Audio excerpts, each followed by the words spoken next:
right. Good morning, everyone. Welcome to the third day of our meditation this week, the series on elements of mindfulness. From Vedana, feeling tone. Yesterday, we started with the kind of wanting and not wanting that can layer on top of Vedana if we don't see it clearly, acknowledge it clearly. And today, we'll talk about some other attitudes of mind, other healthier or more helpful ways to move into dedicated meditation. So, warm greetings to all of you from Santa Cruz. And the invitation is to begin to settle into a meditation posture. As I'm doing, you can kind of balance yourself over your hips, align your head with your spine. It can be helpful to take a couple of slower, more intentional, deeper breaths.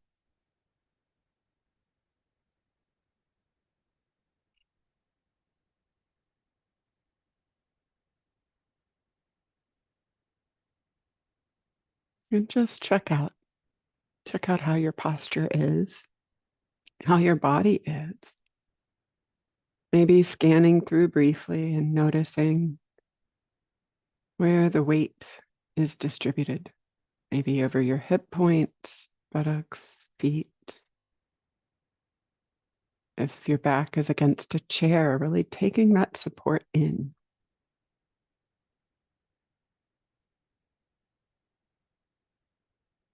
And scanning through and noticing the aliveness of your body, the vibrancy.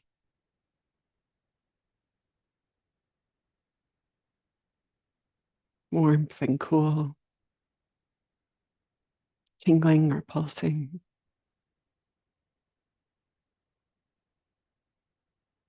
The motion of your body breathing.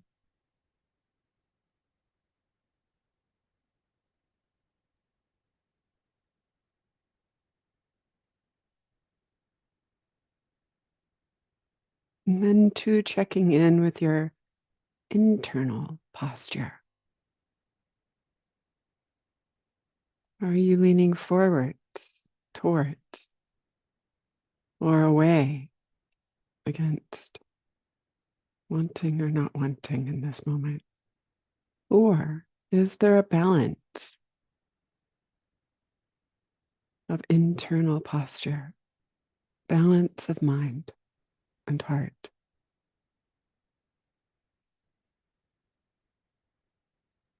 And the encouragement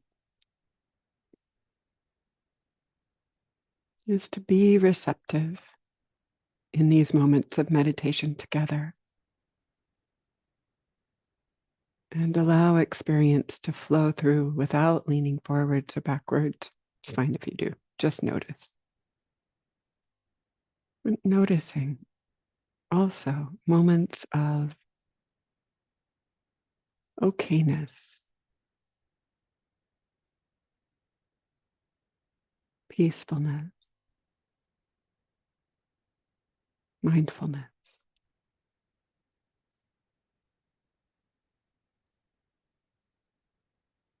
And with that encouragement,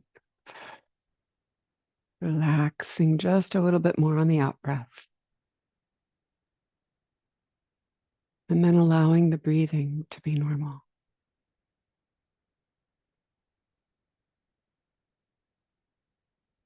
Natural.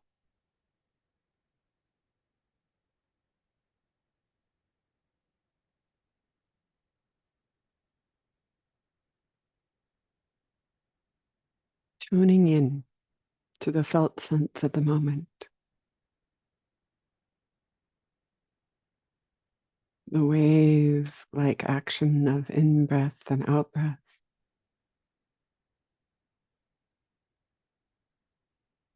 Or the broader field of aliveness of sensations.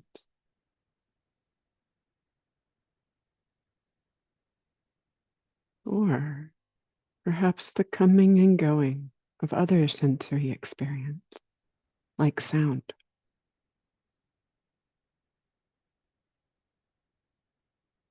Mm. Choosing whatever anchor of attention, object of attention works for you, and resting, receiving,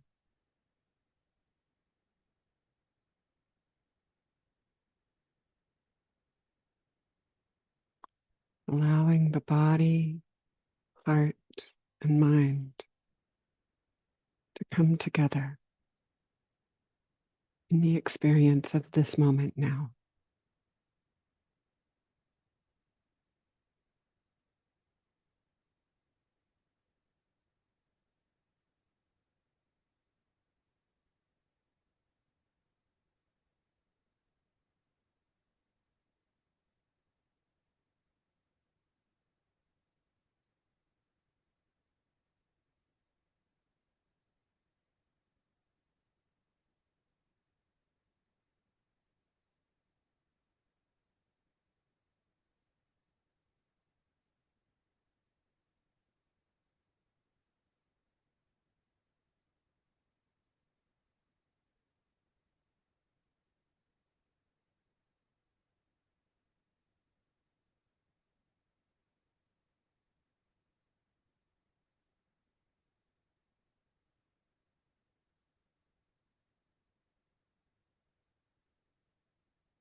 Whatever your chosen anchor of attention is,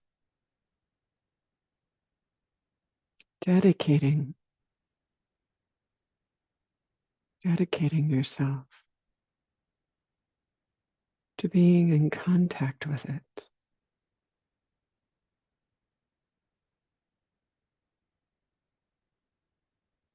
taking interest, appreciative interest in each breath, each moment.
If anything unpleasant arises, acknowledging it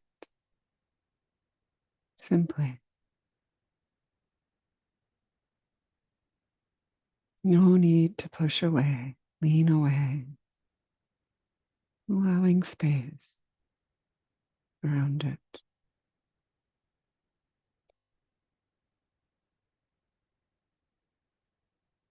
If anything pleasant arises, allowing it, perhaps savoring it without trying to hold on to it. Allowing this too to flow through unimpeded, balanced in the moment.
From time to time, checking in on the internal posture, the internal stance during this meditation, leaning towards, pulling away, or balanced, allowing, allowing the flow of experience to move through.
And as we begin to come towards the close of this meditation together,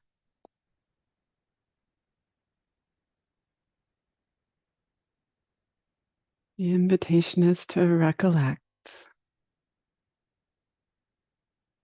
these moments spent in cultivation.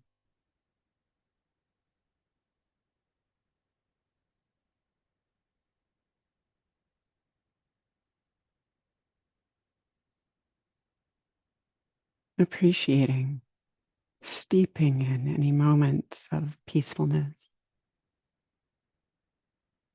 kindness, allowing, accepting,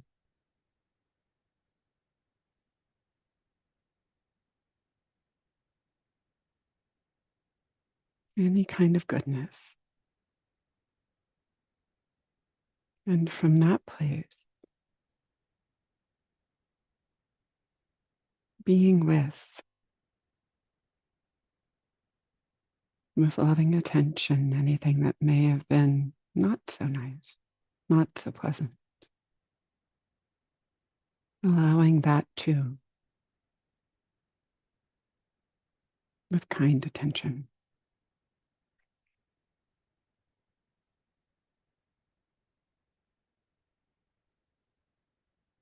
And from that place of an open heart, casting your gaze outwards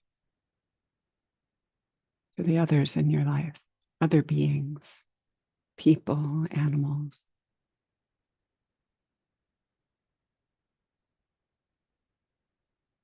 And if it feels right, setting the determination that this time of practice, your practice in general, perhaps your life, benefit them. May our practice here together benefit all who our lives touch.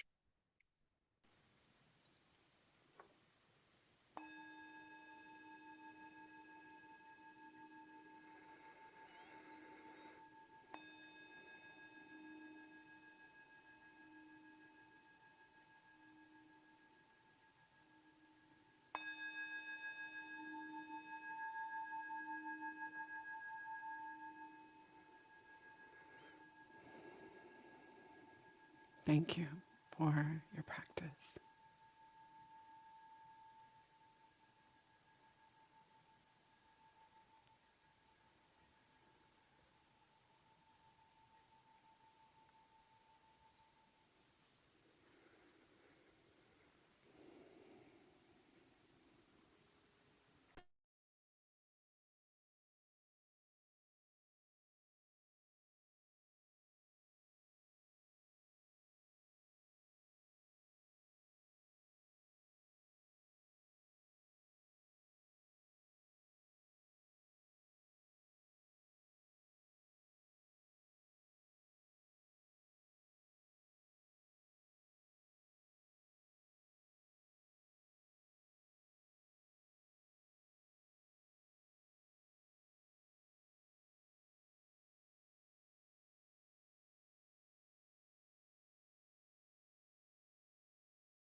So good morning, good day, warm greetings, everyone.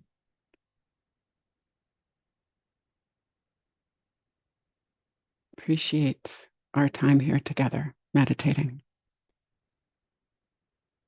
And lovely to see little bows in the chat. The warm greetings from my fellow Santa Cruzians. Hello, nice to see you. And special welcome to those of you who slipped in a little bit late to the Zoom room. Glad you're here. So today is the third day on our series of some core or essential elements of mindfulness meditation. This week so far, we've covered Monday, feeling tone or Vedana, that very simple parsing of experience as pleasant, unpleasant, or neither. And mindfulness of Vedana can undercut all kinds of problematic ways of spinning out or building houses of cards of thinking and stories. And in Buddhist psychology, it underpins another simple kind of layer of experience, which is wanting or not wanting, otherwise known as Vedana, or not, sorry, not Vedana, craving. And wanting or not wanting can be as simple as a little pulse of wanting or strong as desire, strong greed. The not wanting can be a simple pulse of pulling away or aversion, all the way up from mild irritation to hatred, hostility. The reason this is important is that between feeling tone and this wanting and not wanting, there's a choice. We can notice versus start craving, wanting, not wanting. And even when craving has appeared, it's possible, again, to notice it rather than having it run us, which it does a lot of the time, right? If I'm seeing my experience through the lens of greed, even my meditation might have cultivation of greed as its outcome. If I'm seeing my experience through the lens of, through the filter of aversion, I might actually be increasing my aversion, my dislike towards something. So yesterday, I talked about recognizing and working with these unhelpful attitudes or proclivities of mind. And today, I'm going to talk about some of the more helpful attitudes or frames of mind, how they can support practice, and touch on ways of recognizing and perhaps cultivating them. So that's where we're going for the next little while, and there'll probably be time for some Q&A again today. So first, I want to plug in neutral Vedana, neutral feeling tone. Neither pleasant nor unpleasant. So this can be a real source of instruction about frame of mind, about this kind of filter we might bring or attitude the mind might have. When attended to with an aversive frame of mind, even a very neutral experience can begin to feel unpleasant. You've all probably experienced this. For example, if I'm doing dishes, there's just water running over my hands. There's contact with the cloth. There's contact with the dish. But if I'm resentful and rushed or stressed, then that becomes an unpleasant experience. On the other hand, if I am washing a dish for a good friend or with a good friend, and it's a point of generosity or connection, the experience can actually be quite pleasant. That generosity, that wholesome, beneficial attitude of mind shifts perception of a lot of experience for us. One of my parents' neighbors, my parents are in their 70s and they're in a snow town, a ski town. And one of their somewhat younger neighbors absolutely loves snowblowing or shoveling his neighbor's driveway. He'd far rather do my parents' driveway than his driveway. We've all felt this, right? It's that generosity or impulse of friendliness or kindness, metta, can infuse an activity and shift the Vedana, the feeling tone of it. Art students or photographers sometimes notice that the simplest subject becomes far more interesting the more they study it, recognize the details. Naturalists notice this too. It could be a very simple plant, but wow, you start noticing all the details of the leaves and the way they interact with the stem and the habit of the way it grows. it suddenly becomes more interesting and more pleasant. The breath and meditation can be like this. Moving from neutral, maybe to unpleasant, if we have expectations or having tricky time breathing, over to very pleasant if we're on a roll and the attention settles on the breath, rests in the breath. So again, these differences in breath, they can be differences in what's happening, but many times it's less about what's happening with the object of our attention and much more about the frame of mind, attitude of mind, or other mental factors, such as interest or steadiness of mind. So, attitude of mind is key, balance of mind, that clear, undistorted form of mindfulness awareness. And the attitude or the mind state that we're having can become the object of our attention. A number of people were calling today Saint Meta's Day. I love it that today could be Metta Day. Metta, kindness, loving kindness, friendliness is another attitude of mind that in this tradition of Buddhism is often intentionally cultivated. And we notice it, and it becomes a source of wisdom when we begin to notice its absence versus its presence, intention versus arising.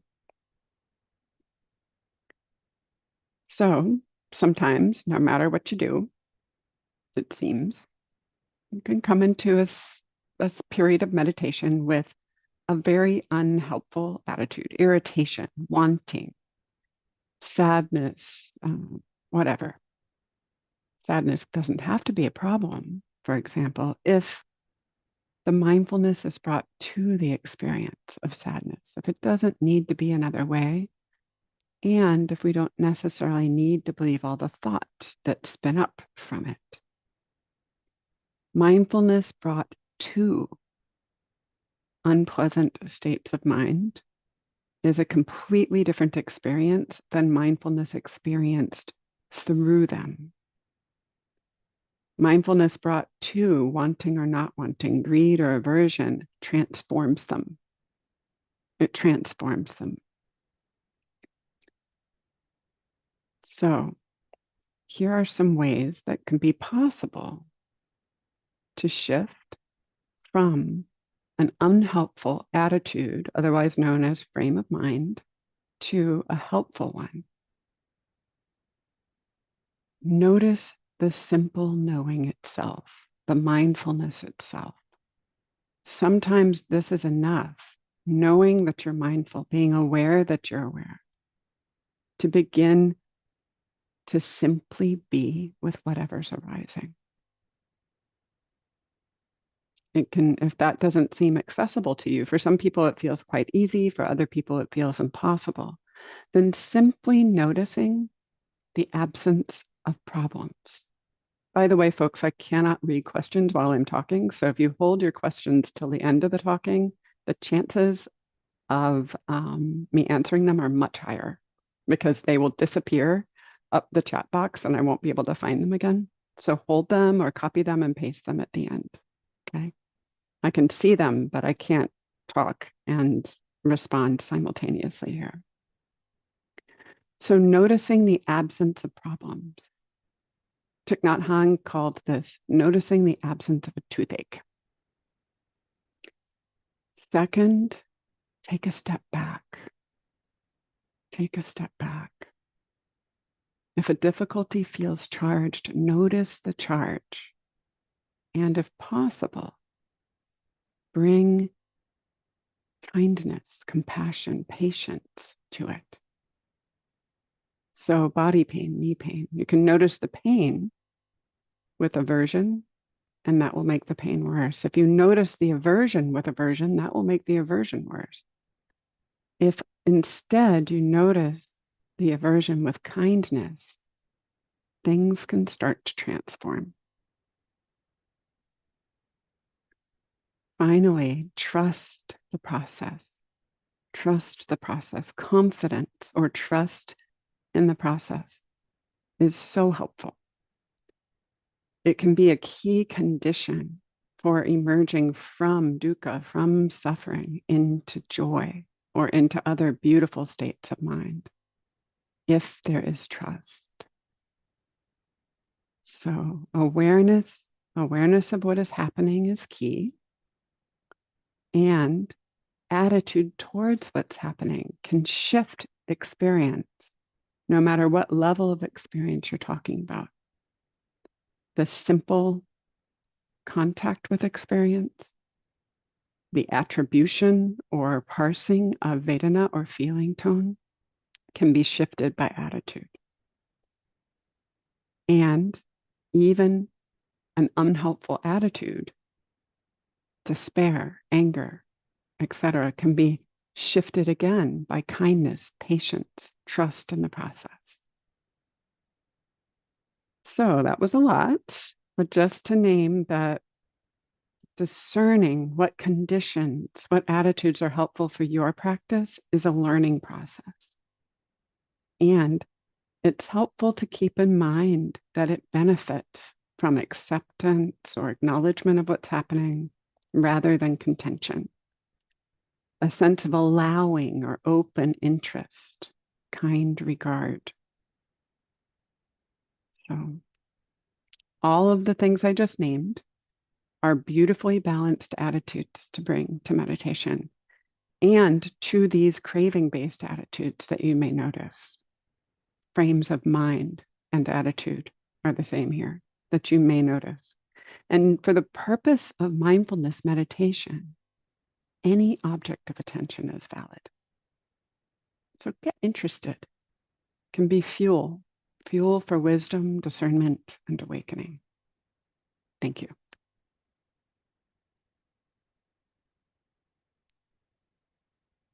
So friends, we have spent another 45 minutes together, and I just want to dedicate our time together for the benefit of all beings. Thank you for your attention. And I will stay back for another 3 or 4 minutes to answer questions for those of you who put them in. If you want to put them in again, I'll do my best. Thank you for your practice.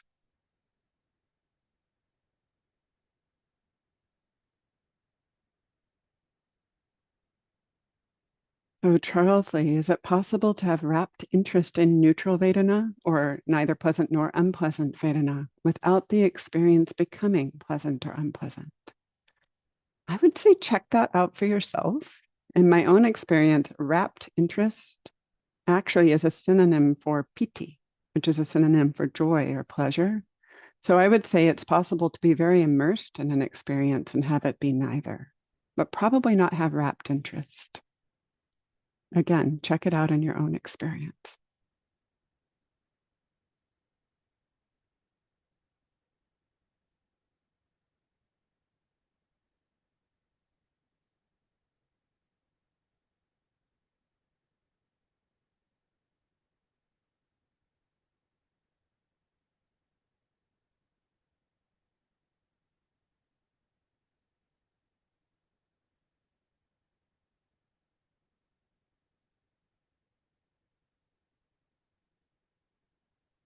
Susan, so as I mentioned a couple of times after glimpsing this in the chat, your question, how does frame of mind relate to Vedana? I was using the term frame of mind synonymous with attitude or craving, in this craving potentially, or wholesome states of mind. So if you think of it as a layer cake, contact with sensation or contact with an arising, Vedana or feeling tone is the simplest parsing of pleasant, unpleasant, or neutral. And attitude of mind, frame of mind, is the response to those two things. Sometimes it can be, if we're very mindful, the response to bare sense experience, or more frequently, attitude of mind is more of just a gestalt. Frame of mind is a gestalt, an attitude towards the pleasant, unpleasant, or neutral, or attitude towards attitude. So they do interplay with each other, but usually Vedana is more fundamental. Layla, that's a great question. The relationship between equanimity and neither or neutral, Vedana. So, equanimity, again, is most often a mind state or attitude of mind. So, we can have extraordinary experiences of pleasant or unpleasant and still be equanimous about them. And there's a form of equanimity, embodied equanimity, in which all experience can, in deeper states of meditation, be experienced as neither pleasant nor unpleasant. So I hope that's helpful. And I'm just reading here.